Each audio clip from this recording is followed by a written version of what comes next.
So, this ties in to what we're talking about with the tariffs. It's a double chart. It could be good or bad depending on how you look at it. I have to wait 4 months to replace it because the amount I paid for that one was on Black Friday, and it was a pretty good deal. I saved like $1,400 out of it, so to replace it requires me spending $2,000 more. I don't know, it's hard to refund like crazy. Maybe like a big deal. At 3 minutes past 10 on a Friday morning, the Supreme Court of the United States ended the most ambitious trade experiment in modern American history. 6-3. As we're talking about, it's kind of wrong. So this goes into that Liberation Day and the effect the stock markets on the tariffs. A few months ago, I don't know if you recall, but some of this tariffs was deemed illegal. 3. Chief Justice John Roberts, writing for the majority, the International Emergency Economic Powers Act, or IEEPA, or IEPA, quote, does not authorize the president to impose tariffs. With a single opinion, the legal foundation for more than half of Donald Trump's tariff regime was demolished. The reciprocal tariffs, the Liberation Day tariffs, the fentanyl-related duties on Canada, Mexico, and China, all of it declared illegal. $133 billion in collected tariff revenue now potentially owed back to importers. Over 301,000 businesses, 34 million individual import entries. Companies from Costco to tiny toy man. These refunds are actually, as I noted on some balance sheets of companies already, like Ford's last earnings. At first, Ford went up to $13 a share. It was like $12.60 or $12.50 before the earnings report, something like this. And I actually saw it when it went up to $13. And then in the morning, when it was revealed, it was because of the tariff refund. It went back down to another $11 right bought those shares back.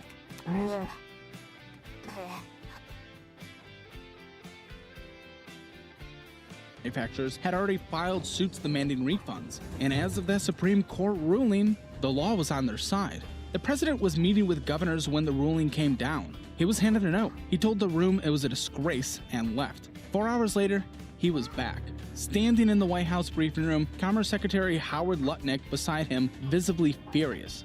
And he did something no president has ever done. Quote, today I will sign in order to impose a 10% global tariff under Section 122, over and above our normal tariffs already being charged, unquote, the president announced. Effective next week, he also announced new Section 301 investigations to target unfair trade practices across dozens of countries. Section 122 of the Trade Act of 1974, a statute designed for balance of payment emergencies. It caps tariffs at 15%. It expires in 150 days, and it has never, not once, been used by any president in the 52 years since it was enacted. In 6 hours on a single Friday, the highest court in the land struck down the tariffs, and the president replaced them with a new set under a different law that has never been tested. The old legal foundation was demolished. A new one was poured before the dust settled, and the markets barely moved. The S&P 500 ticked up 0.3%. Retail stocks surged. Nike, Target, Dollar Tree, Abercrombie up 3 to 6%. Gold climbed. JP Morgan's trading desk had already given this exact scenario. Tariffs struck down and immediately replaced, a 64% probability. But Wall Street's calm masks a deeper chaos. The replacement tariff is weaker, 10% instead of the old country-by-country rates that range from 10 to 50. It expired in 150 days unless Congress extends it. The Section 301 investigation. So, it's basically talking about the different levers Trump's trying to pull with his tariff agenda. Yeah, alright. Thanks. These tariffs are not good for the American citizens. And polling data shows that's actually a common viewpoint. People among Trump supporters don't like the tariffs. Will take months, and the refund liability from the old regime, potentially $175 billion, is still there like an unexploded bomb. So what just happened? Did the Supreme Court kill Trump's tariffs, or did Trump just prove they can't be killed? To answer that, you have to understand what happened over the last 12 months, because the story of Trump's tariffs is not a story that ended that Friday morning. It's a story that just entered its most dangerous chapter. January 20th, 2025, Inauguration Day. Within hours, aggressive trade action was signaled. By February 1st, executive orders imposed 25% tariffs on all imports from Canada and Mexico, 10% on Canadian energy, and double tariffs on Chinese goods from 10 to 20%. And the legal authority? IEEPA or EPA. A Cold War era statute designed to freeze foreign assets during geopolitical emergencies. No president had ever used it to impose tariffs. Canada retaliated immediately, 25% on 30 billion Canadian dollars of American exports. 125 billion more announced within 3 weeks. March 12th, full 25% tariffs on steel and aluminum went global, and in exemptions for allied nations. These were imposed under Section 232, National Security Authority. These tariffs actually survived the Supreme Court's ruling and remain in effect. Then came April 2nd. The president declared a national state of emergency over trade deficits and announced reciprocal tariffs on 57 countries. 10% of the UK, 27% on the EU, 24% on Japan, 46% on Vietnam, and on China, 34% on top of everything, bringing the total above 50%. These were all IEEPA tariffs, and as of that Friday morning, they're all illegal. The market reaction was among worst in history. $6.6 trillion in market capitalization erased in 2 trading days. The VIX spiked to nearly 60. On April 9th, facing the meltdown, the president...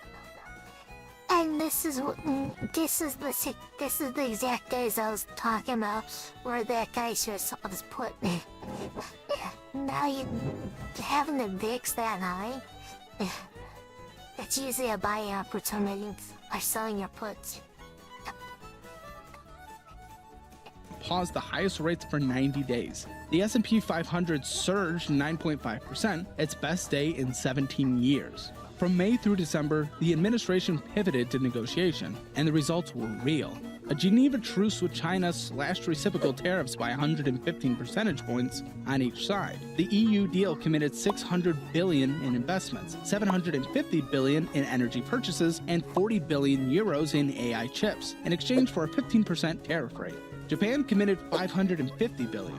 South Korea, $350 billion. Indonesia agreed to eliminate 99% of tariff barriers. China committed 25 million tons of U.S. soybeans over 3 years and suspended rare earth export controls. Historic concessions extracted through tariff leverage. But here's the problem as of the Supreme Court decision. Every one of these deals was negotiated under specific IEEPA tariff rates. Those rates no longer exist. The replacement, 10% under Section 122, is lower and temporary.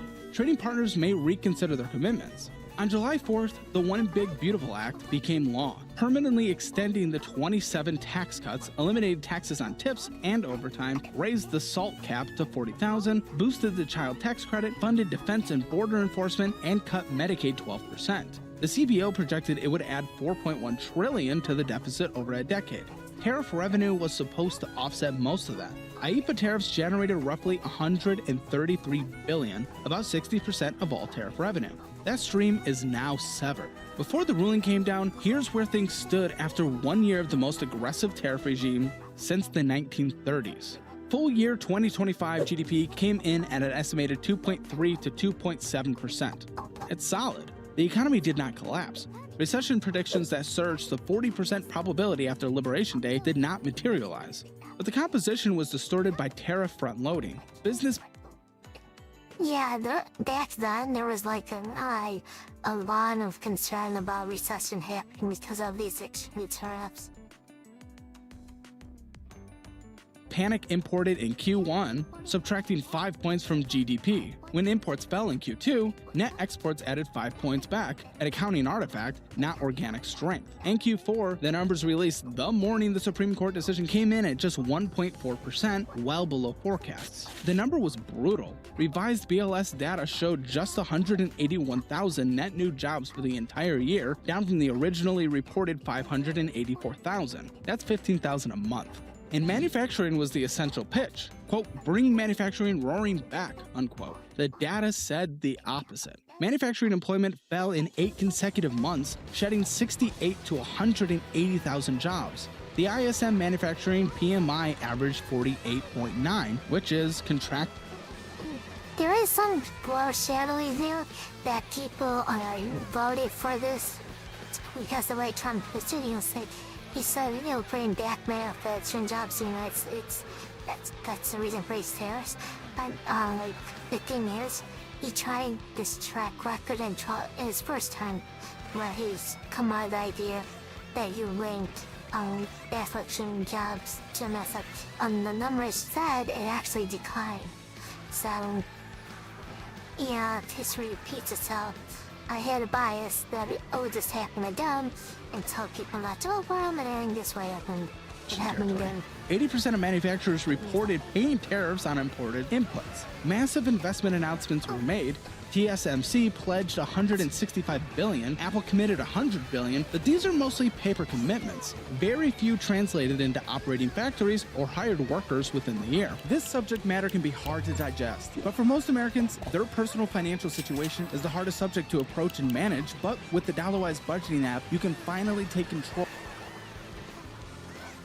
Not even countries are sometimes incapable of understanding these numbers. That's why they make poor decisions around them. Maybe some say good budgeting app. And since there's a free trial, you can see for yourself, get a full picture, automate your budget, get powerful insights, and set real goals that change your life. Download Dollarwise or go to dollarwise.com. And then the full year 2025 trade deficit was $901.5 billion, down just $2.1 billion from 2024. The goods-only deficit widened to a record $1.24 trillion. The deficit with China narrowed 32%, but deficits with Mexico, Vietnam, and the EU all widened. Trade rerouted. It didn't shrink. And then fiscal year 2025 tariff revenue hit roughly $195 to $200 billion, an increase of over 150%. Calendar year revenue reached $264 billion. The Supreme Court ruling erases nearly 3/4 of that projected revenue. IEEPA tariffs would have raised one. And like I said, the reason why the reason I was Concord recent is because he actually does have to refund companies. Like even showed up by Ford's balance sheet last earnings report. That's why it went up to $13 yearly, because its outstanding beat was from these refunds. $1.4 trillion from 2026 through 2035. That's gone. The Section 232 tariffs that survived an estimated $635 billion over the next decade and cost households about $400 in 2026. But the gap between what was promised and what remains is enormous. Then 90% of every tariff dollar was paid by American businesses, and so these refunds that they're talking about is no joke. They're actually showing up on business balance sheets. and consumers, confirmed by the New York Fed. The Yale Budget Lab calculated all 2025 tariffs raised the overall price level by 2.3%. With IEEPA tariffs removed, the burden falls to roughly $600 and $800. The Tax Foundation's Erica York cautioned today that prices won't fall overnight. Many companies absorb tariff costs rather than passing them through. The damage is already backed into supply chains, contracts, and inventory. U.S. agricultural exports to China plummeted 73%, $6.8 billion gone. China didn't purchase a single cargo of new crop U.S. soybeans for the 2025-2026 season, the first time in 20 years. Retaliatory tariffs hit 71.5% on soybeans. The other thing people really miss about avoiding these tariffs is that these countries are gonna find different trading partners for their goods. Like, I think soybeans is coming from Brazil for China. They'll be doing from Brazil now. And trying to get that business back is gonna be really hard. So these tariffs actually just shoot the United States in the foot in the long time. 74% on cotton. Beef exports fell over 90%. The USDA projected a $47 billion agricultural trade deficit. The administration authorized a $12 billion farmer bridge assistance program, but the deeper wound is permanent market loss. China shifted sourcing to Brazil. One farmer who spoke to NBC News after the ruling said he felt, quote, immediate relief, unquote. John Boyd, president of the National Black Farmers Association, called it a personal victory. $85 billion in annual tariff costs fell on small firms. 67% reported being directly impacted. These businesses pay duties up front at customs, weeks or months before getting paid by customers. The cash flow crisis was severe. The refund process could take years. The Section 232 tariffs on steel and aluminum, 50%, remain, but the 25% tariff on imported vehicles from most countries was IEEPA. It struck down. GM faced $4 to $5 billion in tariff costs. Ford absorbed $3 billion. Toyota reported a $3. See, I actually didn't know he went into this, but yeah, Ford got refunded. I'm very invested in Ford and keeping track of them. They actually had the refunds on their balance sheet. $1 billion quarterly profit decline. The S&P 500 returned 17.9% in 2025. The April crash erased $6.6 trillion in 2 days, but the market recovered all losses in 55 trading days. The ruling's reaction? Modest gains overall, while retail stocks exploded. Floor & Decor, Crocs, Victoria's Secret, Dollar Tree, all surging 3 to 6%. The dollar declined 10.7% in the first half of 2025, the worst in over 50 years. Gold surged past $3,300 per ounce. 44% of 88 central banks surveyed cited U.S. protectionist policies as their number one risk. Chief Justice John Roberts wrote the majority opinion, joined by Gorsuch, both Trump appointees, along with 3 liberal judges, Sotomayor, Kagan, and Jackson. Roberts wrote that IEEPA, quote, contains no reference to tariffs or duties, unquote. He noted that it was, quote, telling, unquote, that in IEEPA's half-century of existence, no president had ever invoked it for tariffs, quote, let alone tariffs of this magnitude and scope, unquote. He wrote that the farmers, quote, did not vest any part of the taxing power in the executive branch. Roberts applied the major questions doctrine, the same principle used to strike down Biden's student loan forgiveness, holding that Congress must explicitly authorize policies with sweeping nationwide impact. Notably, the 3 liberal justices agreed that the tariffs were illegal but declined to join the major questions reasoning, saying ordinary statutory interpretation was sufficient. Justice Kavanaugh, in dissent, said he firmly disagreed, but he also noted that the ruling, quote, might not prevent presidents from imposing most, if not all, of these same sort of tariffs under the other statutory authorities. Justice Thomas argued the court had long given presidents broad discretion in trade. The ruling was narrow in one sense. It only strikes down IEEPA tariffs. Section 232 tariffs survive. Section 301 tariffs from the first term survive. But in practical terms, the ruling eliminates the legal basis for roughly 60% of all tariff revenue. 4 hours after the ruling, the president took the podium. He called the decision, quote, deeply disappointing and a disgrace. He said he was, quote, absolutely ashamed of certain justices, specifically signaling out Neil Gorsuch and Amy Coney Barrett, both of them whom he appointed. I think their decision was terrible, he said. I think it's an embarrassment to their families. You want to know the truth? The 2 of them. When asked whether the justices who ruled against him would still be invited, it's one thing to disagree with courtroom like that. It's another thing to try to attack them personally like that.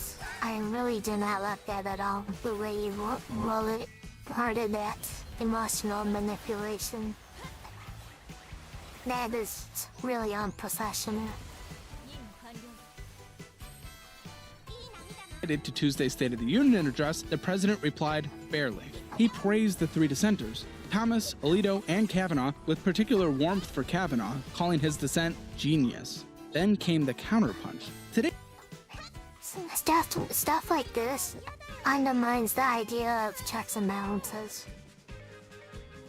I will sign an order to impose a 10% global tariff under Section 122 over and above our normal tariffs already being charged, the president said. And we're also initiating several Section 301 and other investigations to protect our country from unfair trading practices of other countries and companies. He framed the pivot as an improvement. Now I'm going to go in a different direction, probably the direction I should have gone the first time. He called the new approach even stronger than our original choice. Treasury Secretary Scott Bessent stated the administration would, quote, invoke alternative legal authorities, including Sections 232 and 301, and that a Treasury Department estimate found that these authorities would result in, quote, virtually unchanged tariff revenue in 2026. On refunds, the president was blunt. The Supreme Court's opinion did not establish a refund process.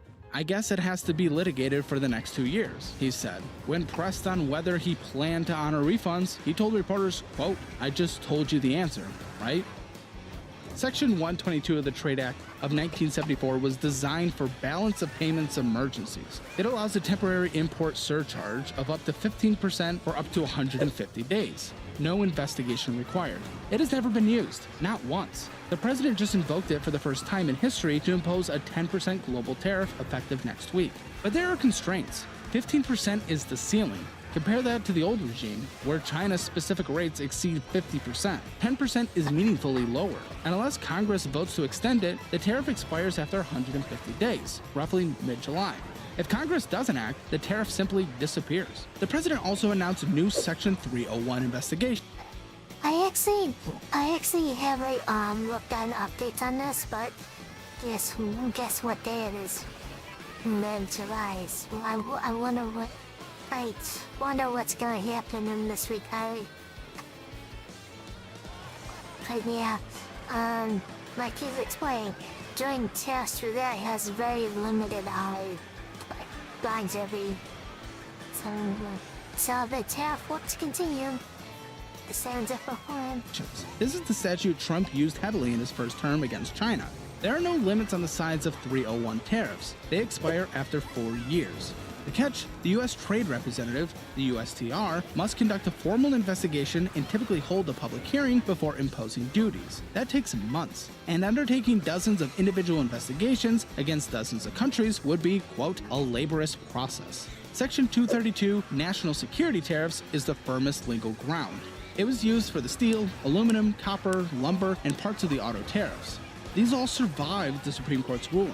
The administration is already conducting 12 Section 232 investigations on various products, including semiconductors and pharmaceuticals. But each investigation can take up to 270 days. The old IEEPA regime was a single tool, fast, unlimited, and sweeping. The replacement is a patchwork. Section 121 for the quick global floor, 301 investigations for country-specific rates later, 232 for product categories. Each has different caps, timelines, and vulnerabilities. The effective tariff rate, which stood at roughly 17% before the Supreme Court ruled, will likely fall to around 9 to 10% while the administration rebuilds. The Tax Foundation estimates the surviving Section 232 tariffs alone will still cost households about $400 in 2026, but that's down from nearly $1,300 before the ruling. For consumers, this is meaningful relief, at least in the short term. Now, the political reaction is split, and not along the lines you might expect. Senator Rand Paul of Kentucky welcomed the ruling. Quote, "In defense of our republic, the Supreme Court struck down using emergency powers to enact taxes.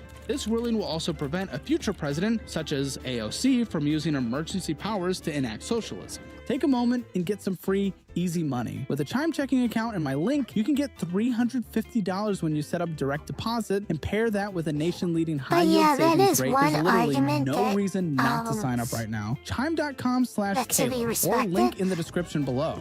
Representative Bacon of Nebraska was even more direct. Quote, "The Constitution's checks and balances still work. Article 1 gives tariff authority to Congress. I feel vindicated, as I have been saying this for the last 12 months. Broad-based tariffs are bad economics." On the other side, Representative Buddy Carter of Georgia slammed the decision. Quote, "The Supreme Court just undercut the president's ability to defend American workers. I'm outraged by this decision. It's clearly judicial overreach." House Speaker Mike Johnson split the difference, saying Congress and the administration. And just like you covered earlier, it's not really helping Americans get more manufacturing jobs when they just keep on dropping anyways. So what's it really achieving? It's just basically a more tax to the American people.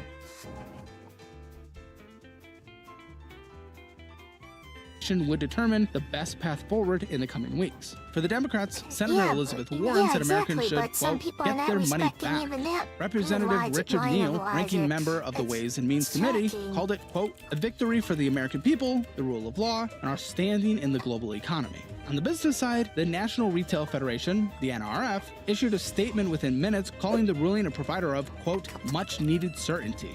They urged the lower court to ensure a seamless refund process and called the refunds an economic boost. Small business owners were personal. The CEO of Terry Precision Cycling in Vermont said, quote, "The stakes were monumental and the rule of law won." Among Republicans, 71% approve. Among Democrats, 93% disapprove. The critical swing, independent voters opposed tariffs 82% to 18% per Fox News polling. 75% of Americans, including 56% of Republicans, told Brookings they believe tariffs raise prices. Only 14% support additional tariffs. 'Cause they do. Consumer confidence cratered over the past year. The University of Michigan Sentiment Index fell roughly 25%. Those numbers, that Michigan sentiment number, usually comes out on Fridays, and it's wondering why it's quite a coincidence that Fridays lately have been down days for the markets, and I wonder if that has anything to do with it. But yeah, the Michigan sentiment number comes around like 10 a.m. in the morning on Fridays. China's share of U.S. imports fell below 10%. That decoupling is on real, Mondays, Fridays, but China but adapted. Sales it's to a long Africa day. surged 26%, Southeast Asia 14%, Latin America 7%. China's global trade surplus surpassed $1 trillion for the first time. The question now, does the ruling give China leverage to renegotiate? The soybean commitments, the rare earth concessions, all tied to a tariff structure that no longer exists. Every framework deal, the EU's $600 billion, Japan's $550 billion, South Korea's $350 billion, was negotiated under specific IEEPA rates. Those rates are gone, and the EU has already paused ratification over the Greenland dispute. ING's trade team warned Europe should not be mistaken, this ruling will not bring relief. They predict the administration will use sections 301 and 232 to target European sectors, and the impact could be, quote, identical or worse. And the dollar's 10.7% decline in the first half of 2025 was the worst in over 50 years. Central banks are diversifying reserves. The ruling could actually help the dollar in the medium term. It reasserts rule of law. But the short-term uncertainty extends the policy chaos that weakened it in the first place. The Section 122's tariffs start the week after the Supreme Court ruling and expires in roughly 150 days, mid-July. That gives the administration 5 months to build replacement tariffs under other authorities or convince Congress to extend it. If they do neither, the tariff vanishes. And with midterm elections looming and tariff approval among independents at just 18%, the political math for congressional action is ugly. The Supreme Court's opinion did not establish a refund process. The president suggested refunds would need to be litigated for 2 years, but the Court of International Trade, the CIT, had already stayed nearly 1,000 refund cases. Those stays will now be lifted. Penn Warren estimates total refund liability at $175 billion. Processing 34 million entries across 301,000 imports could take years. By the time you're watching this, the president has already delivered his first State of the Union, which is 4 days from the recording of this video. And this was supposed to be a victory lap. Instead, it's now a platform to explain a Supreme Court loss and frame the next chapter. So were Trump's tariffs a success or failure? As a mechanism for generating leverage, they succeeded. Real concessions were extracted from allies and adversaries. That pre-tariff diplomacy never delivered. Trillions in investment commitments, soybean purchases, rare earth deals. Whether those commitments survived the legal earthquake is an open question, but the leverage was real while it lasted. As a revenue tool, they succeeded immensely. Until they didn't. $264 billion in calendar year 2025. But the Tax Foundation estimates the ruling erases nearly 3/4 of projected future tariff revenue. As a tool for reshoring manufacturing, they failed. 180,000 factory jobs lost. 8 consecutive months of decline. As You see what I mean? Was referring to earlier? That these tariffs did nothing to help create this talking point for the tariffs. We're gonna bring back jobs, but they didn't. No, it doesn't wait. a tool for reducing the trade deficit, they failed. $901 billion, essentially unchanged. As a tool for protecting consumers, they failed by design. 90% of every tariff dollar was paid domestically. In the honest verdict, the tariffs worked as a geopolitical weapon and failed as an economic policy. That distinction always mattered, and as of the Supreme Court ruling, the weapon has been downgraded from unlimited strike capability to a 10% temporary surcharge with a 155-day shelf life. The economy proved more resilient than feared. AI investment, Federal Reserve rate cuts, the administration's own willingness to pause and negotiate all cushioned the blow, but the costs were real. The farmers who lost their markets, the small businesses that bled cash, the factory workers who lost jobs, the consumers who paid more for everything. What happens next depends on Congress, the courts, and the administration's ability to rebuild on firmer legal ground, and whether trading partners honor commitments made under a regime that no longer exists. But the era of tariff by emergency is over. 6 justices made that clear. But as the president demonstrated within 4 hours of the ruling, the era of tariffs is not. The tools have changed, the constraints are tighter, the clock is ticking, and the most consequential trade debate in a generation just moved from the Oval Office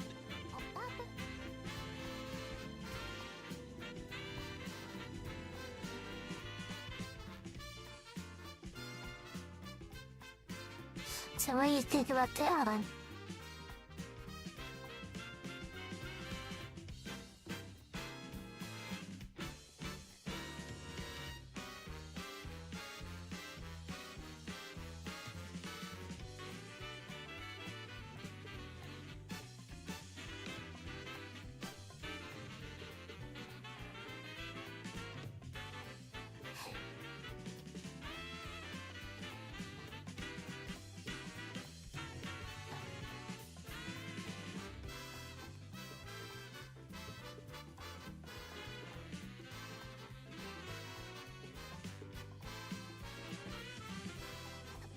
So basically, the tariffs were going by showboating control and some slow negotiations that never happened before, but they were held from an economic standpoint.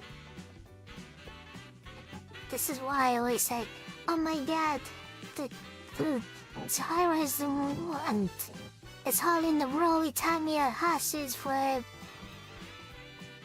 there you go.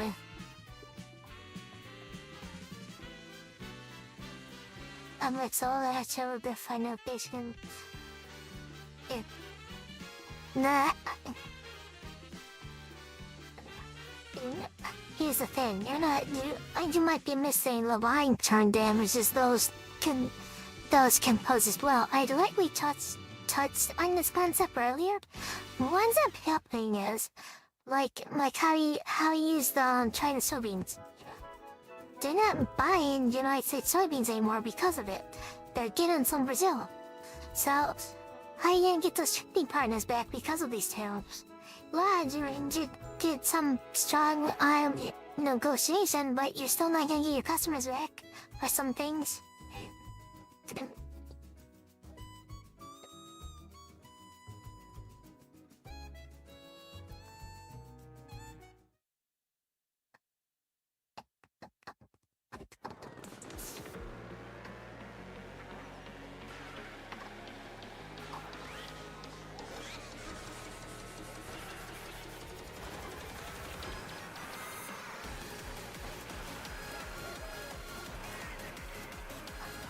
Baby park music.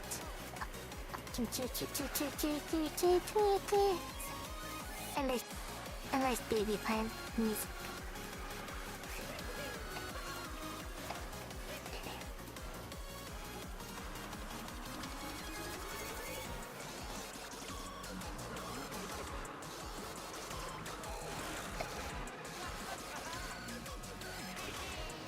But yeah, it just shows you how resilient the economy is despite this thing. But on the other hand is, are we technically in a recession? You see all this money flowing around, but I wonder if you ever thought of this. After 40 years of investing, I've learned that the riskiest moment in any market is never the one that feels the most dangerous. It's never the actual crash or the scary headline, because by the time those arrive, the money's already long gone. The truly risky moment is the one that feels like a party, when everyone around you is celebrating and getting so rich that you feel stupid for being cautious. And I think we could be standing in one of those moments right now. Because behind the celebration, the definition of a safe investment is being rewritten without your permission. And the bill for this... So if he's gonna explain what is actually driving the stock market up, and that the true risk that's going wrong right now, and it kind of touches on what I've been saying for last week about why I focus on medical biotech. The whole AI bubble is about to land on the people who don't even know they're holding it. By the end of this video, you'll understand exactly what's happening, why it's happening, and most importantly, how to make sure you're not the one left holding the bag right at the top of the bubble. Imagine you're at a party, the music's great, everyone's having the time of their lives, and then you notice the people who own the house, the ones who actually know what's going on, are slipping out the back door and calling cabs. They're smiling, telling you to stay, have another drink, the night is young. All the while, they're leaving. To me, that raises the question, what do they know that I don't? And that's exactly what I'm watching in the AI world right now. SpaceX going public on the stock market has brought a lot of attention to the AI world, but more than 6... I'm gonna show you something. Look here. So, remember what I talked about Oracle? About not buying it at 140 or 141? Look at now. Where's in time? No, it's not here. Where are you? Look where Intel was. Just by a couple weeks ago.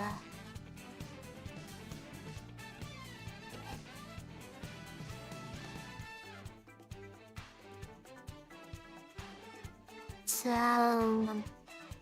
I think around summer one. It's still $130.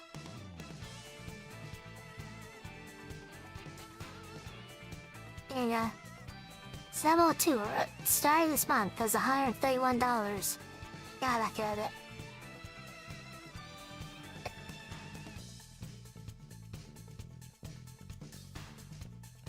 There's some 115 spikes. There's not 115. Yesterday, this thing, this morning in pre-market. So who's to me?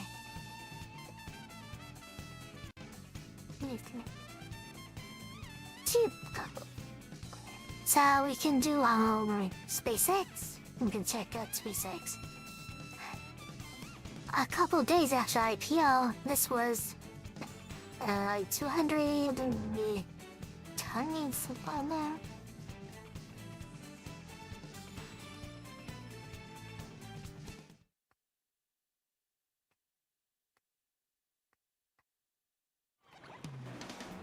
$230. The thing is, I actually almost bought a $5,000 put when I was around PSW actually. Where's the 214 spikes?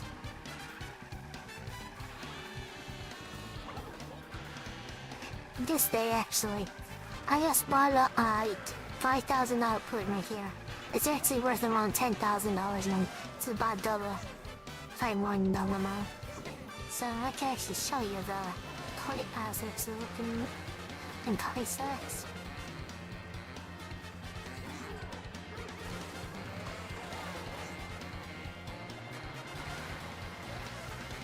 We got I go for leaps. So I'm saying laser was $5,000. Dang it, yeah. I think it's this one, so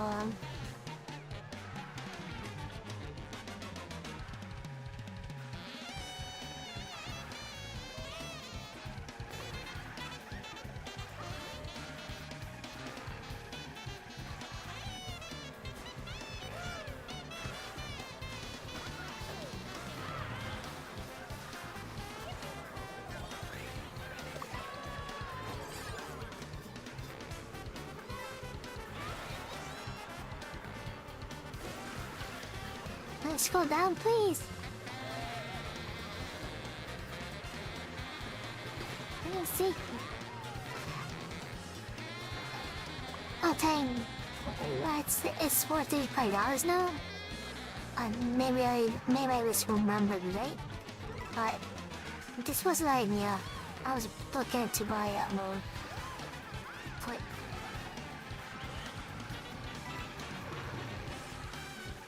yeah, this isn't right, but because of it, I might as well point out that one. I was like $28. This is 60. This is quite a long day.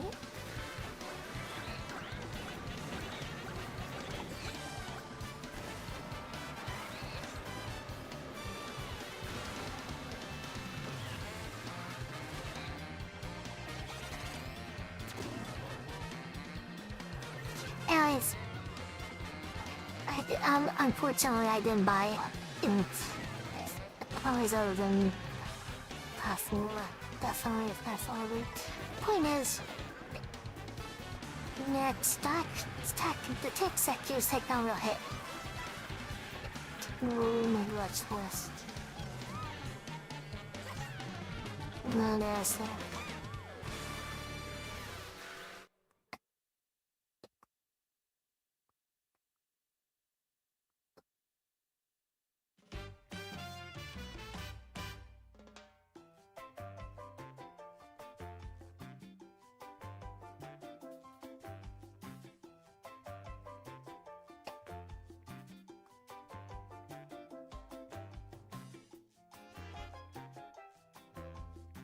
Go to redeem.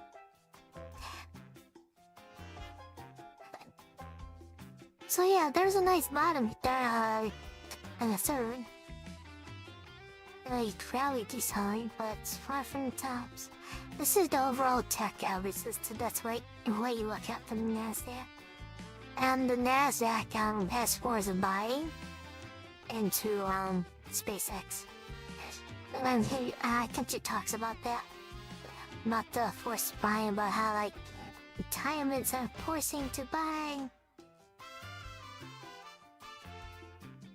100 current and former OpenAI employees sold roughly $6.6 billion worth of their own stock on the private market. Yes, I said 6.6 billion with a B.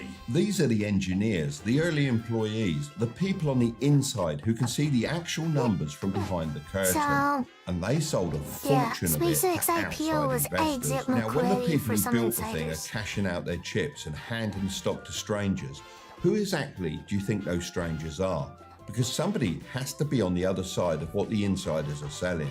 And it's worth asking whether that somebody is eventually going to be you. Because it isn't just SpaceX. OpenAI is lining up to go public later this year, and so is Anthropic, both at valuations rumoured to be near $1 trillion each. All of these companies, the crown jewels of the artificial intelligence revolution, if you will, suddenly racing for the exit of the private market and into the public one at the exact same moment. And when a whole wave of companies rushes to issue shares at the same time near the top of a boom, it's very often been a warning sign. The research firm Capital Economics put it well. A sudden surge in companies issuing new shares has historically signalled that the end of an equity boom is months away. It's not a guarantee, but it is a pattern that has shown up again and again. But I do want to be fair here because I always try. So think about this. Some big money, so you gotta get money to buy these new IPOs, and somehow, like you gotta buy this $1 trillion valuation of SpaceX, or this $1 trillion valuation of OpenAI, or Anthropic, or whatever. That money's gotta come from somewhere. It doesn't just magically appear. You gotta sell some Apple or something. Yeah, sell something to buy something else. To be. This is not proof of a scam. SpaceX is a real company that launches real rockets, and OpenAI has real revenue and a product that hundreds of millions of people actually use. The insiders selling might just be ordinary people who've worked hard for a decade and want to finally buy a house or take some chips off the table. That's just being human and completely normal. But an honest seller cashing out and a smart insider quietly heading for the door at the top of a bubble can look absolutely identical from the outside. The only way to really tell the difference between the two is to stop watching the celebration and start following the money. To fully understand why this particular moment is different from every other scary headline you've rightly ignored for the last 3 years, you first need to understand a magic trick that's been running underneath this entire boom since the beginning. We often talk about the stock market as if it's some giant vault of money, but in reality, it's just a confidence machine that runs on agreement, belief, and the price of the last trade. A company can gain $1 trillion of value without a single extra $1 trillion actually existing anywhere on the planet. It works this way because a company has, let's say, 1 billion shares, and if someone buys just one of those shares at a higher price than the last person paid, every single other share gets repriced upwards to match. On paper, the company is suddenly worth a lot more money. But did a lot of money actually exchange hands? Absolutely not. A simple way to picture it would be to think about the houses on your street. Imagine the place 3 doors down sells for a record price and way more than anyone expected. Suddenly, every homeowner on that This is how stock market, what do you call it, snowball effect starts. Someone buys something at a certain price and they're like, oh my god, that stock's gonna be the next Amazon or the next Tesla or something like this. We need to buy it. And then someone else is like, we're buying it because that person's buying it. And then someone else is like, but that person's buying it, so we're gonna buy it. And this depends how endless conceit of buying, that's what pushes the price up, and sometimes artificially.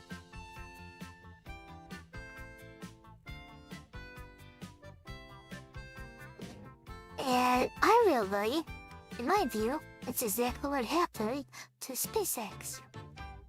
I kept on telling people on Twitter and stuff,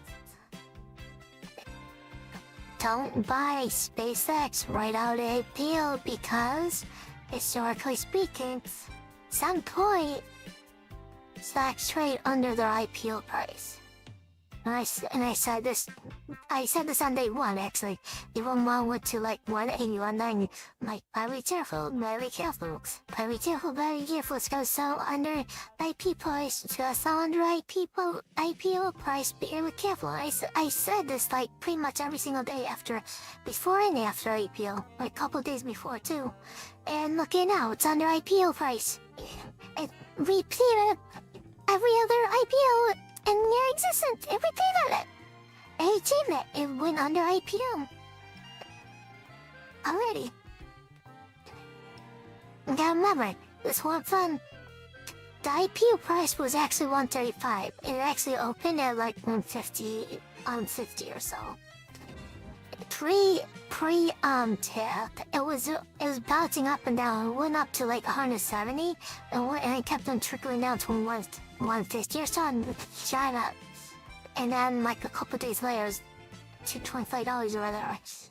And like and then like I was saying,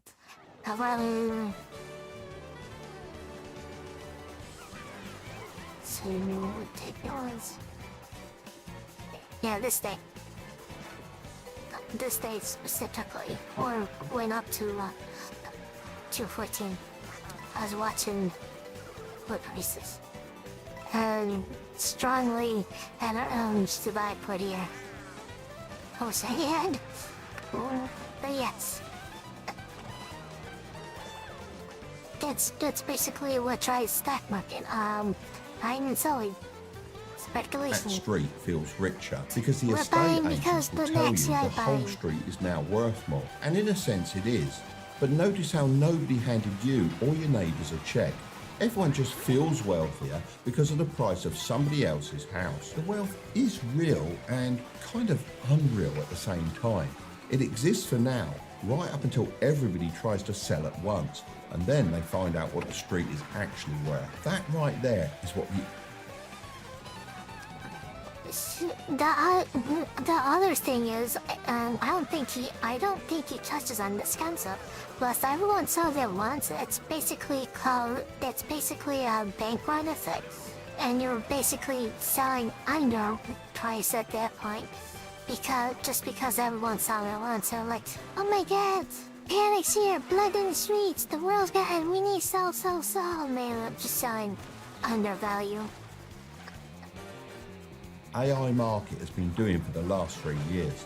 The value has been belief, marked to the price of the last trade. For 3 years, this AI boom never once had to prove that anyone would actually pay up.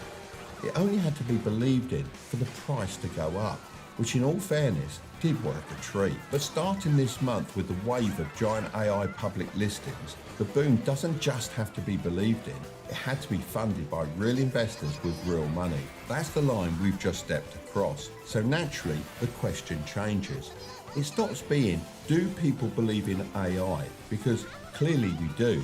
And becomes, is there actually enough real cash sitting in the system to pay for everything that everybody believes? And when you sit down to add up the bill in real dollars, they have to come from somewhere. I've got to be honest, it's worse than I expected. China. Let's start with the IPOs themselves. SpaceX, OpenAI, and Anthropic are expected. That concept is more like 4 years back. The idea behind parallel universes. So how that goes is you don't know. The box has okay, box trips a wire, and it could cause the atom to split in order to stay intact, to cause the poison to be released. In some parallel universe, the cat is dead. In another universe, it's alive. So it's both alive and dead until you actually observe it.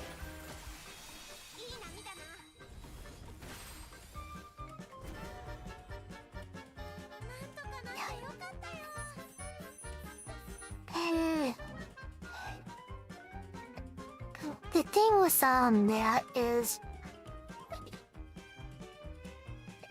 it does exist if there's no like if everyone sold slowly, like a person sells their house and then it's actually sold and someone else buys it, they're living in it or whatever, and then the next person's like, yeah, I need to move out for whatever reason, and they sell it and they wait, and everyone else has their houses, they're not selling at all, and eventually it sells because there's no panic. So I wouldn't necessarily agree with putting it that way, because it's more like it can exist, just as long as there's no overselling at the same time.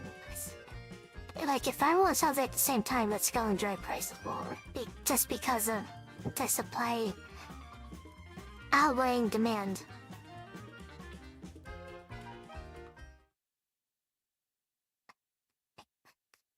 So it exists and not existing at the same time. It just depends on the situation.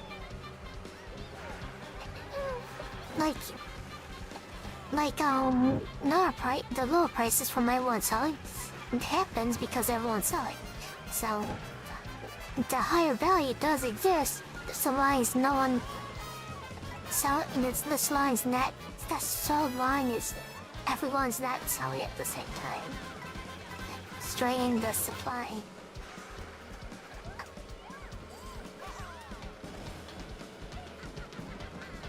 To raise somewhere in the region of $200 billion when they all go public.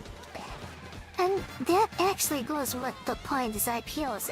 Having all these IPOs this year is actually if you think about it, it's actually a strain on the overall money supply, because that money, people that want to buy in these new companies, that money has to come from somewhere, and it's gonna come from selling something. So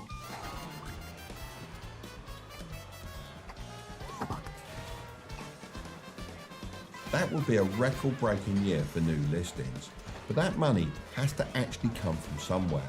And that somewhere is real investors moving billions of dollars into these companies, buying their shares and providing the capital they need. But that's the small bit, the appetizer if you like.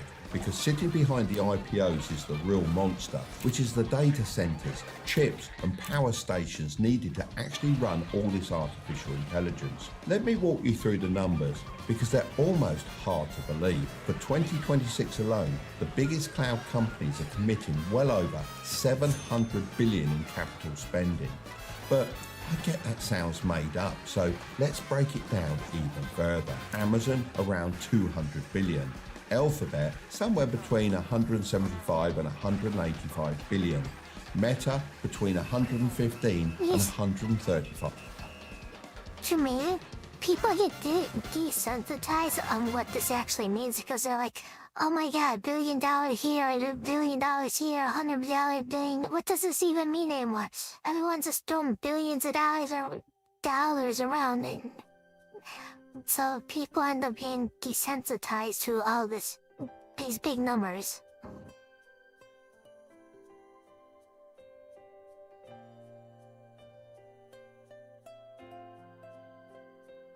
Billion, Microsoft 190 billion, and Oracle around 50 billion.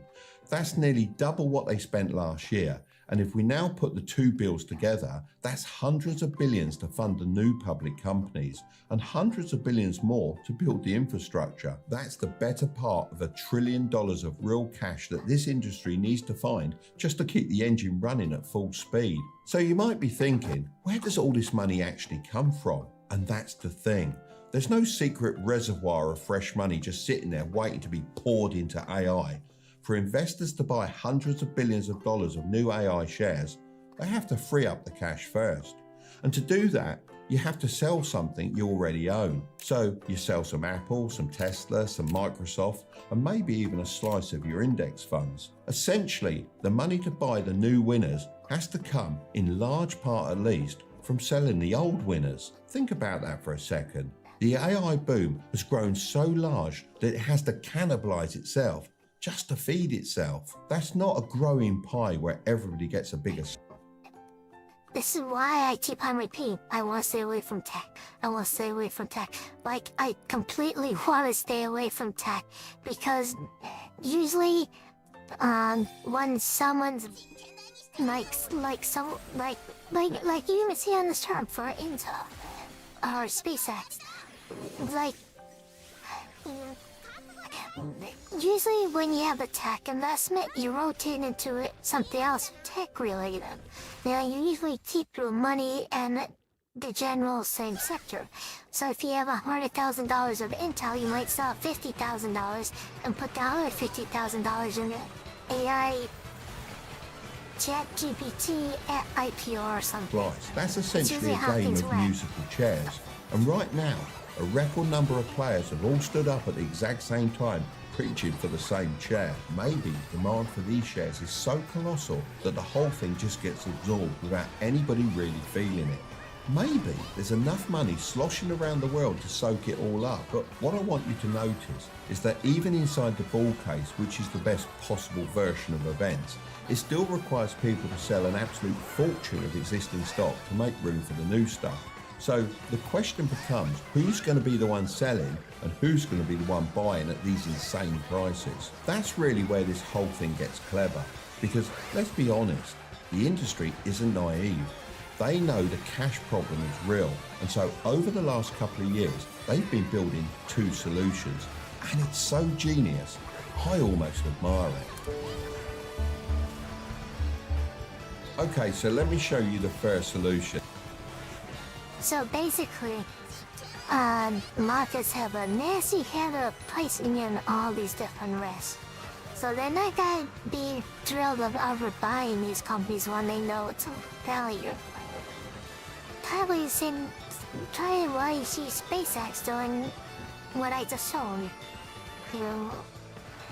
SpaceX is actually technically not a possibly a company. So you're gonna have some kind of trimming to trim loss at risk. some markets do have a nasty habit of pricing in risk. So if the market knows that these assets are risky, they're not able to sell as many shares as they like. So their solution was going to the NASDAQ and partitioning rule changes, so they have to be incorporated in the NASDAQ. Because it's brilliant. The way a magic trick is, right up until you spot how it's done. Nvidia, the chip company, invests around $30 billion into OpenAI. So far, Oh, this says, well, this is another problem with why there's a so-called bad roads. People have an issue with the pretty problem. straightforward. OpenAI, now backed by that cash and billions more, commits enormous sums to buying computing power. Roughly 300 billion with Oracle, 90 billion with AMD, and 38 billion with Amazon's cloud infrastructure. Eye-watering amounts of money, all spent on the computing capacity needed to train and run AI models. But what do Oracle, AMD, and Amazon do with a significant portion of that money? Well, they buy chips. And right now, the most sought-after AI chips in the world come from Nvidia. And just like magic, the money circles back. It's a powerful flywheel. Invest in the companies driving AI chips. And right now, So Nvidia invests money into like OpenAI, and then OpenAI invests their money into these other companies, and then these other companies need to buy chips, and buying chips comes from Nvidia, which allows them to invest more money to OpenAI, and everyone gets to display all this new revenue on their balance sheets, while it's just the same money just keep going in this huge circle. the most sought-after AI chips in the world come from Nvidia. And just like magic, the money circles back. It's a powerful flywheel.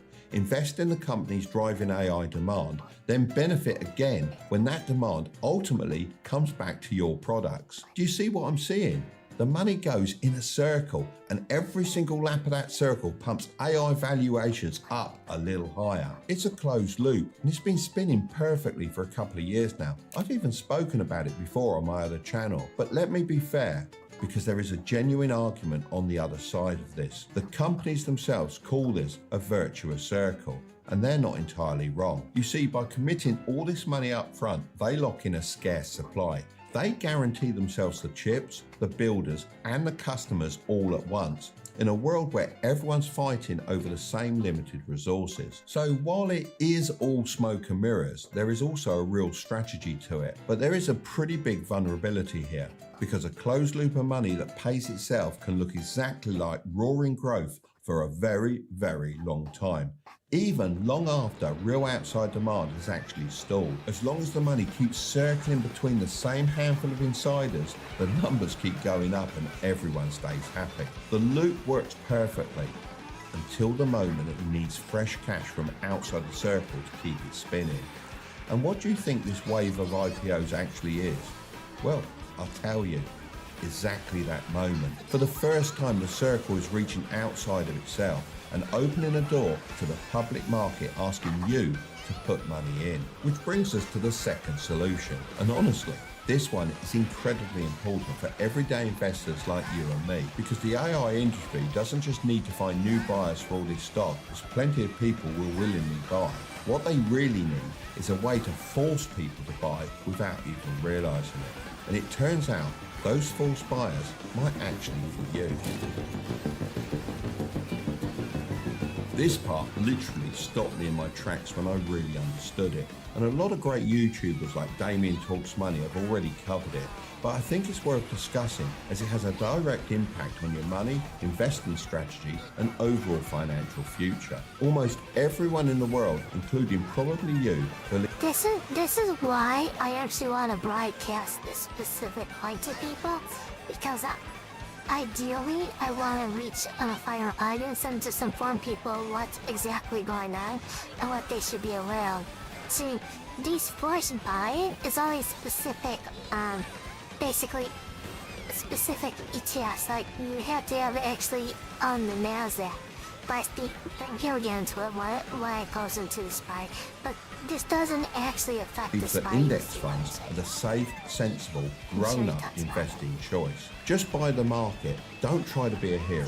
Don't pick stocks. Just put your money in a nice, boring index fund that owns a little slice of everything, and you'll be protected from exactly this kind of wild AI speculation. That is the single most repeated piece of investing advice ever, including from me, and honestly, it's been great advice. But what you need to understand is that an index isn't actually the market. An index is a list, and that list is created and edited by companies like Vanguard, MSCI, NASDAQ, and more. These are businesses that compete with one another, and they make their money by staying relevant and having as many customers as possible track and invest in their list, or in other words, index. And to stay relevant in a world where the most exciting companies are these giant new AI listings, several of them just rewrote their own rules.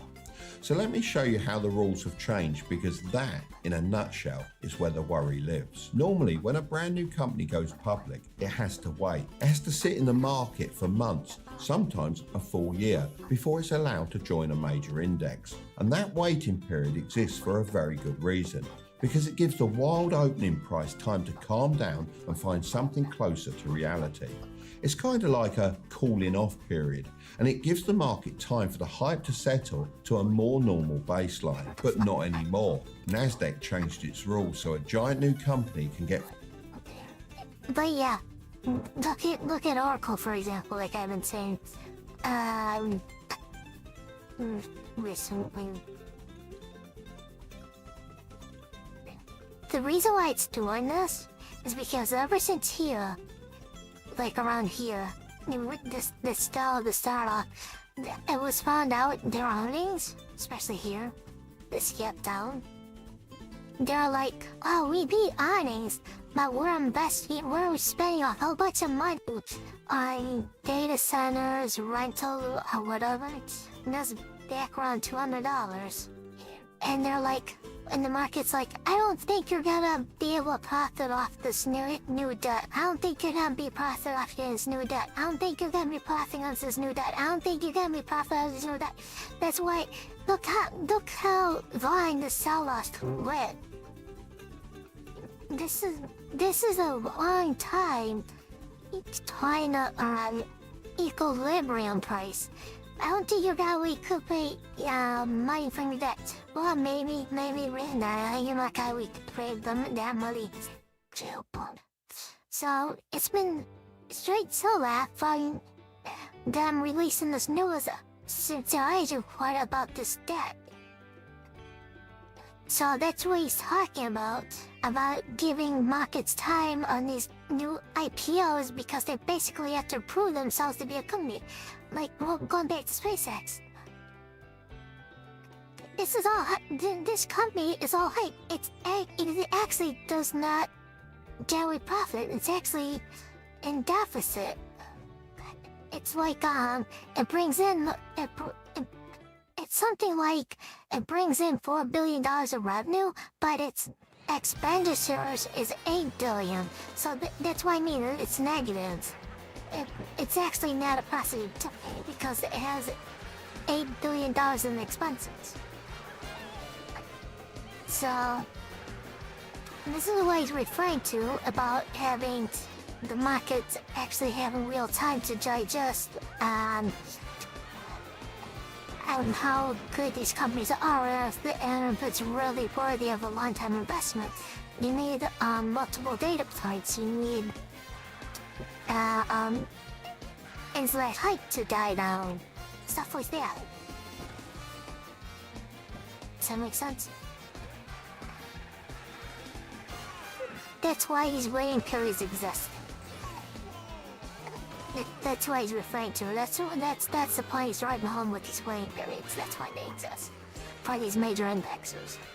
Fast-tracked in after just 15 trading days, and the Russell 1000 and CRSP went even further with as little as just 5 trading days.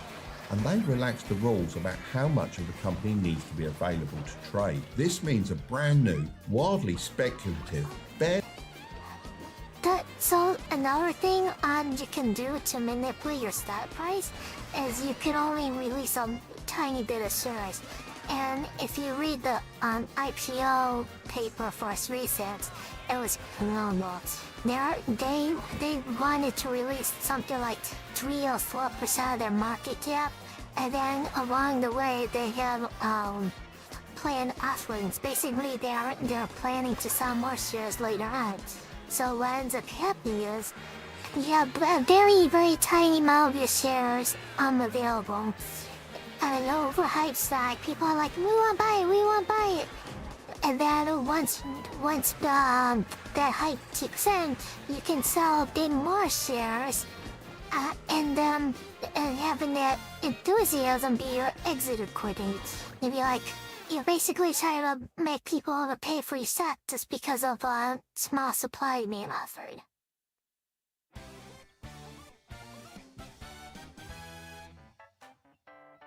So that's why not only is there waiting period requirements, there's actually requirements of how much you have to offer compared to your market cap, and that's what he's referring to. You can't only oscillate 5% of your. You can't only oscillate 5% of your shares and be like, oh, hell, what's that major index? So an example of this, to explain what this means is, say you buy a house, it's $100,000 house, but you wanna split that cost among people because you can't afford $100,000 house yourself. So you give 100 shares to people. You can buy a share for $1,000. You can buy a piece of my house for $1,000. So you basically offer 5 shares out, like 5%, and close off 5%. So you offer out $5,000 worth of your house out to the public. That's 5%. So that's what he's referring to about limitations of how much you need to offer out. So if you only offer out 5% of your house, people will be like, oh my god, there's only this much available shares, we need to buy it because it'll probably be worse later. And then any share ends up going to $10,000 or $15,000, even though the house is only worth $1,000. Right now, still, even though the share itself is only supposed to be worth $1,000 because the house is worth $100,000, the demand for the shares themselves outpace the actual value of the thing, and people are spending $5,000 or $10,000 on these shares just because of the low supply. So that's how you can manipulate prices like that. That's why they have requirements of what you can supply for them to be listed in these major funds, these major indexes. Tested stock can land inside your boring, sensible index fund almost immediately, right at its most hyped, overinflated price. Does that make sense of how I explained it? I quite simplified it on what he's talking about with these market supply.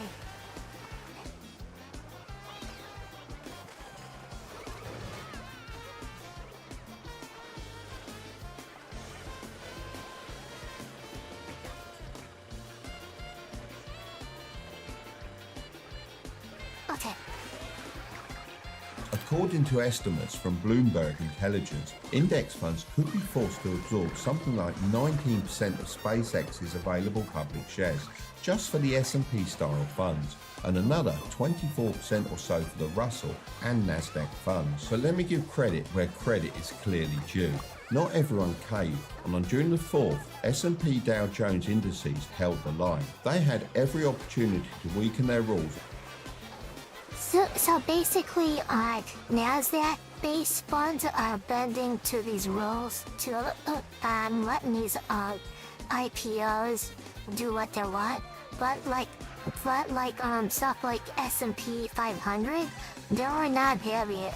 That's why I recommend the S&P 500 more than like Nasdaq-based ETFs, because they were saying no, you have to be in existence by a year. And let SpaceX in early, and they said no by keeping their 12-month waiting time, which in my opinion was a great move. But the problem is, not all of them held firm, and tens of millions of ordinary people hold Nasdaq and Russell funds without ever reading the rules that sit underneath them. This is the handoff. The insiders sell their stock, the index rules get changed in the background, and the speculative risk gets transferred automatically to the most conservative and trusted retirement accounts in the world. So people involved in Nasdaq-based indexes or funds end up getting affected by this. But if your fund is S&P 500 based, which what I've been promoting, and they want nothing to do with it, and I think that's a better way. So that's why I side with those. Told you were buying safety, but you might actually be buying the very top of the most risky moment in the AI bubble. But look, maybe it's all completely fine. Maybe what you're being handed is a rock solid stock that's worth every penny. So let's take a look at the foundation underneath all of this and answer this question. Are the reported profits of these AI companies even real? I'm sure most of you have heard of... Good morning. It's almost afternoon here, though. Glad to make it. We're talking about forced buying. Stocks like this stock right here. So, funds are actually forced to buy this stock that doesn't even make money, and it's going down. So, here, yeah, I know it's earlier, and it's almost afternoon here. We're 2 hours ahead of you.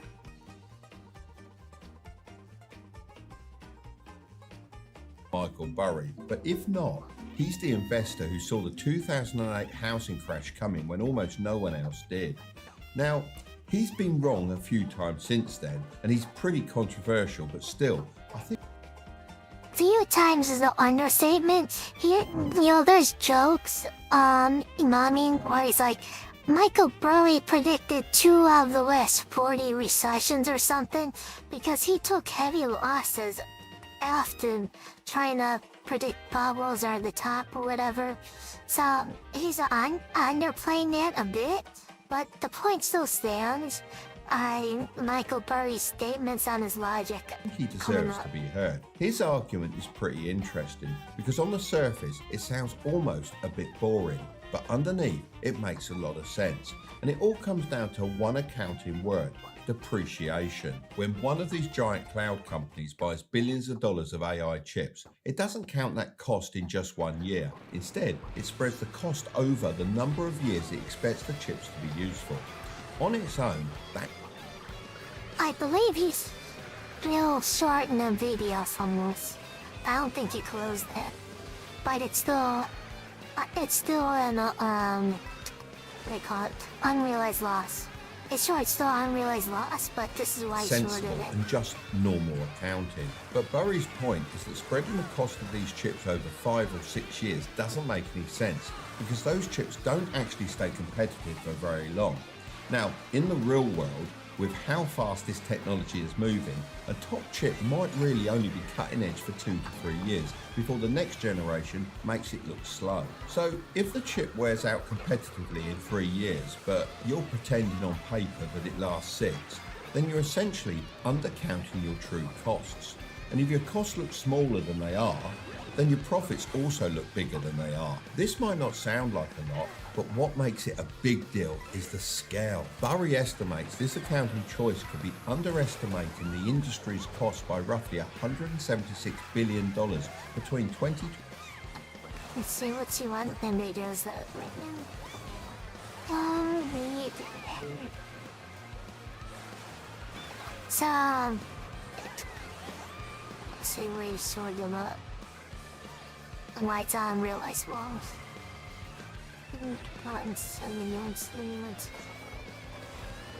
So this price right here I'm violating around 170. This is the round the twice he shorted it. So even though it went up to 126, you see it went down a little bit from here. Since he short right here, this is still a loss because you saw him down here, and if you buy it, then yeah, that's a loss. So I'm pretty sure he's still in it as an unpriced loss. But what he's explaining right now is why he shorted. 26 in 2028, which would mean some of Wall Street's favourite earnings, the profits everyone is pricing these stocks off, could be overestimated by something like 20 to 30%. He pointed the finger specifically at Oracle, which he reckons could be overstating profit by around 27%, and Meta by around 21%. But I want to make it clear, this is just a thesis from somebody who's been right in a big way before, but also very wrong about a lot of things.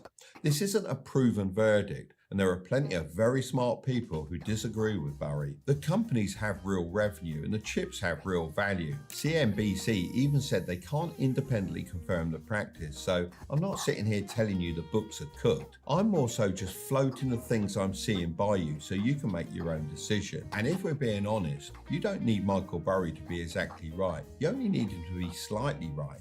Because if he is even roughly correct, then the foundation underneath these record-breaking valuations is softer than the price is currently assuming. So let's stack the whole thing up so far. See, that's the biggest point that he has to drive home. Even if it's not a flung quote overvaluation, even if he's just a little bit right, then it still requires a price correction. Those issues isn't why I want to stay away from tech. I think generally speaking, they're overvalued. But you gotta remember, think about trains back in the day, or the dot-com bubble. These are real technologies that shaped the world and drove a lot of profits. But many companies end up going under. Or they are simply buying them when they're overvalued. People overestimate how much money they could actually drive in.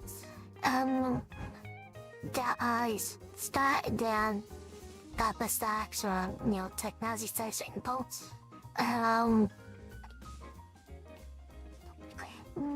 Buying those tops end up being overvalued.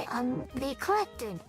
So I wanna what is called preserving my capital and to stay away from all the risk, all these headwinds. Insiders. That's why I invest in money. Biotech. Are selling, real cash is running short across the system. A circle of money is just paying itself over and over. Index rules change so that you become a forced buyer, and now there's a speculative question mark over whether the profits are even what they appear to be. Any single one of these on their own would be fine. It's not exactly worth losing sleep over, but all 5 of them lining up at exactly the same time, that's not a coincidence, and in my experience, that's what a bubble about to burst would look like. At this point, if you're anything like me, you're probably starting to think, hang on, is this just a dot-com bubble all over again? Is this whole AI thing a giant fraud that's about to be exposed? The answer is no. AI isn't fake. And it's like I was explaining earlier in the week, seeing on all cash is not exactly smart either because inflation devalues that. So you're still losing money holding cash too, so. Definitely not a fraud. But strangely, that turns out to be the most dangerous part of this entire story. A lot of people naturally think when it comes to AI that if a technology is real, then investing in it must be safe. And it does make sense. I mean, if the thing is genuinely life-changing, then surely you can't lose by betting on it. But that's one of the most expensive and naive mistakes you can make, and history proves it again and again. So let me make this very clear. I'm not telling you AI is fake. In fact, I'm saying quite the opposite. AI is very real. It will completely change the world, and it's definitely here. See, this is why I want to emphasize. I actually agree on this. That, like I said, it's probably comparable to the new era age. You know, the internet's gonna be a new thing, and the internet's gonna bring more sources of way to make money, and it did. It did a great impact to change lives, and what the rare was way back when. But the thing is, we don't know how much revenue it has the ability to pull in, and we don't know if these current prices are worth that revenue.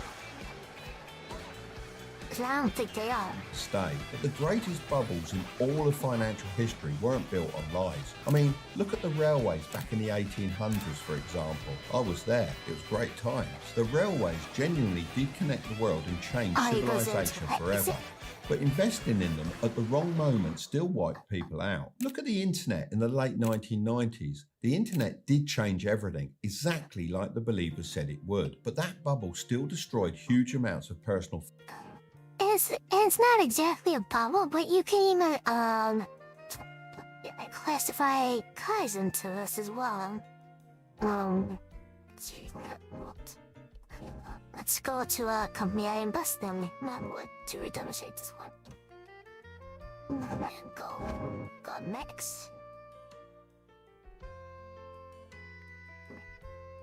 So, over here was one of the first cars, you know, they invented the, what do you call it? That streamlined that production. The, what's it called? I can't think of the name right now. What's in that word? This stock was much higher in the past, that's why I'm not playing this. At one point, it's like $50 a share or something. I'll try zoom out.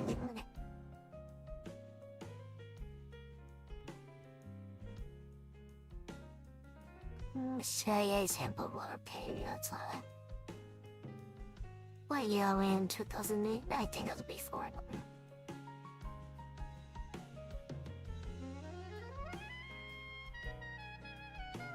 Really? It was like $15 a share or so, but me is after a split.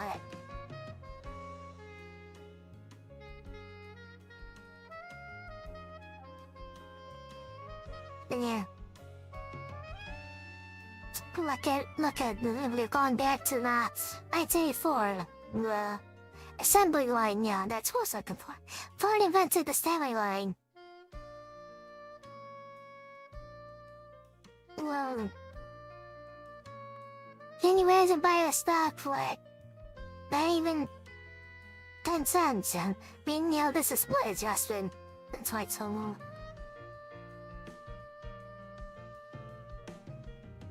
Never mind. My point's lost. I thought it was actually like $50 at some point, but maybe that's that wasn't split adjusted price. I remember looking at. This is definitely quite possible. Because Ford has split. But yeah, Ford has the nasty habit of like going to like $14 and just going back down. It's very weird. It's very weird on how channels their port is. Yeah, look, it goes up to 18. Yeah, it goes back down to like 8. It's like, what? There was one point in recent history it went up to like $24. Yeah, it's your place that so name.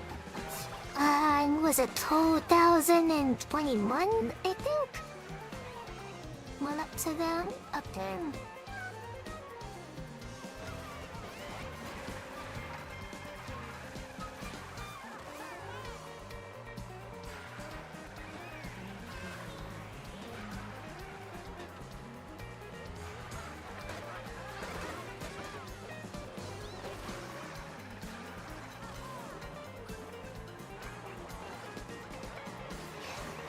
I'm pretty sure this is actually supposed to be around $24 a share, not so I don't know why it's showing that. But the thing is,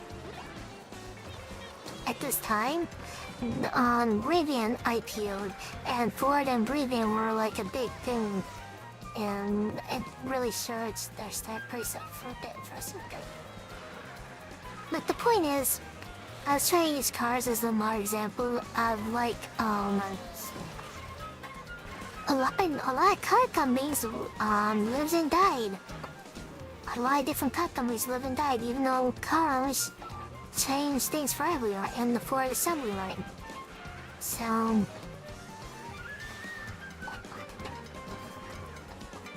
just because the technology is life-changing doesn't mean you're paying a good price for it. If you're overpaying, you're still overpaying. Fortunes when it bursts. The point I'm trying to make is that technology being real isn't your protection. If anything, the technology being real is the bait. A fake story, con, or obvious fraud is something you immediately dismiss because your guard stays up. But a true, genuinely world-changing story is exactly what convinces a sensible person to pay any price, because deep down, you know it's the future. A bubble doesn't burst when people stop believing in the technology. I mean, people believed in the internet the whole way down. What actually causes a bubble to burst is when the cost of continuing to fund it gets too high. In every single one of these historical bubbles, the people who got destroyed weren't the people who believed in the technology like the railways, the internet, and now AI. The people who got destroyed were the late buyers, the ones who showed up right at the very peak, handing over cash in exchange for shares just before the money got tight and the market started selling off. So who do you think is being carefully manoeuvred into the role of the late buyer, potentially right at the peak through their boring, sensible and safe index funds? Go and look at your portfolio and ask yourself honestly whether you might be unintentionally holding a little slice of exactly that. So after years of investing in the stock market and living through more... When you go to buy index fund, you can actually see what companies are in the index fund. If you like it or not, you can just identify them. So it's actually not that hard to get information on your index fund. More than one of these bubbles, you've probably got one question left for me. What am I personally doing about this? So let me give you my honest answer. There are two very obvious moves people often want to make at a moment like this, and I think they're both traps. The first trap is to bet against AI and short the stock, similar to what Michael Burry did with the housing market back in the day. I won't be doing that, and I wouldn't suggest you do it either, because as I've mentioned, the technology is real, and the thing with shorting is the market can remain irrational longer you can remain solid. So shorting is typically not the best route for most people. And for that reason, I actually don't like shorting myself. Like I said, I almost bought a put on SpaceX, but I ended up not punching it because a $5,000 contract was a little bit. I just wanted.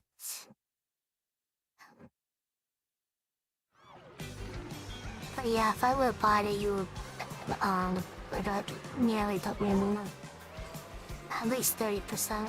betting against it is most likely the fastest way to lose all your money. The second trap is the complete opposite, to pile into these IPOs such as SpaceX and OpenAI at any price because you're terrified of missing out. I won't be doing that.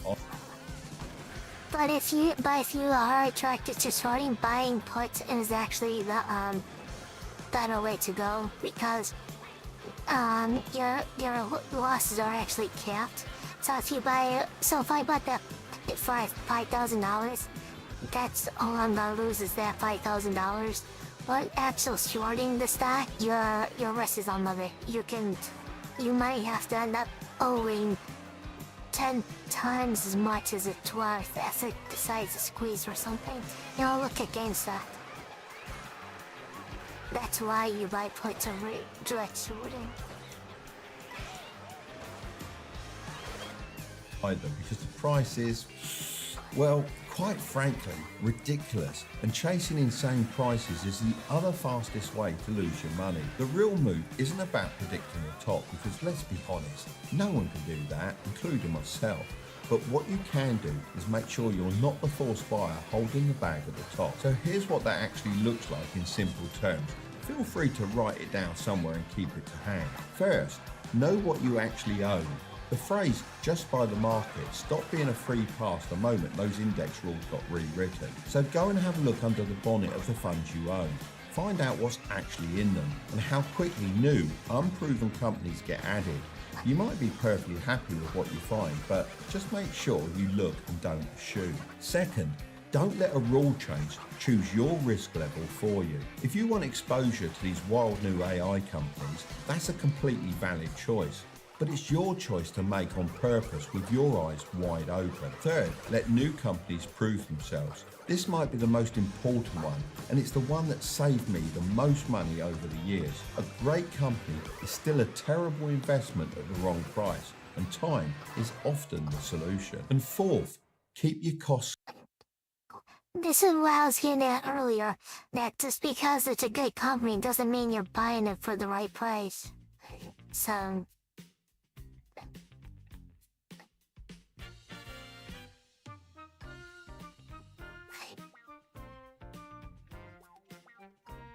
low and your head clear. When everyone around you is cheering and it feels like you're the only one being cautious and not getting rich, that feeling is usually all the data you need to know that we're near the top of a bubble. I've lived through this kind of thing more than once now, and every single time the lesson is the same one that nobody wants to hear while the party's still going. The riskiest moment never feels like the riskiest moment. In fact, it often feels like the complete opposite, which is exactly why you have to take the time to do your research and watch videos just like this one. Otherwise, you'll just get taken for a ride. If you want to understand why the US economy hasn't collapsed yet, then I'm going to leave that video right up there. Shameless self-advertising plug right there. But yeah, it's the...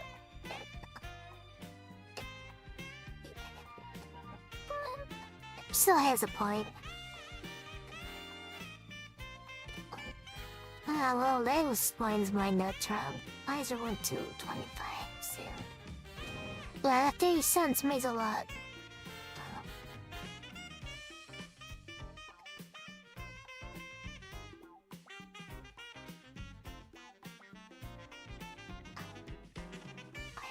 It is that good.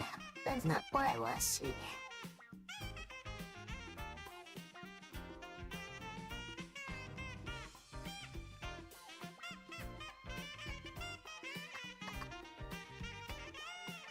So, you have any thoughts and questions and objections you wish to ask me?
No.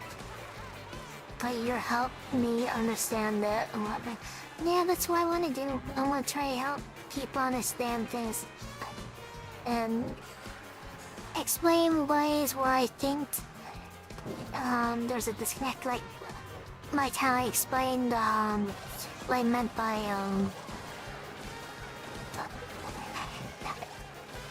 the float requirement for some index fund.